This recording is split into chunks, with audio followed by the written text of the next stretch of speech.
Did you know the first sub-Saharan African team to ever play at the FIFA World Cup suffered a 9-0 defeat that still haunts the continent? In 1974, Zaire, now known as the Democratic Republic of Congo, made history by qualifying for the World Cup in West Germany.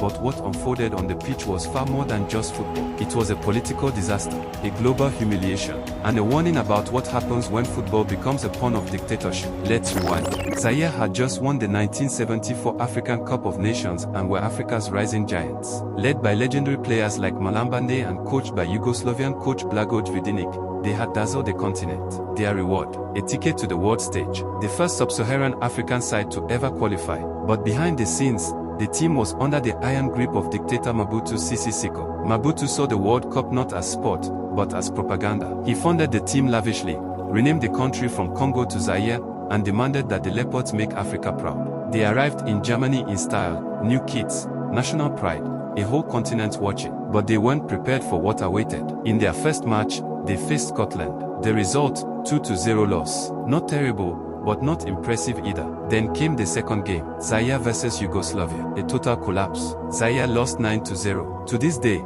it's one of the worst defeats in World Cup history. The players looked broken, confused, unmotivated. Fans across Africa were shocked, but very few knew what was really happening. After the first match, Mobutu reportedly cut off the players' payments. He accused them of embarrassing the nation. He warned them, return home with disgrace, and face the consequences. The players were terrified. Some even claimed they were threatened with death if they lost too badly again. That explains what happened next. In the third match against Brazil, something bizarre happened. Brazil earned a free kick. As the referee blew the whistle, Zaire defender Mwipu Elonga broke from the wall and kicked the ball away before it was taken. The world laughed. Commentators mocked him. But it wasn't ignorance. It was desperation. It was protest. A silent scream on the biggest stage in football. Elonga would later reveal he knew exactly what he was doing. He hoped to get sent off so he could escape the pressure and punishment. But the ref only gave him a yellow. Brazil won 3-0. Zaire left the tournament goalless and defeated.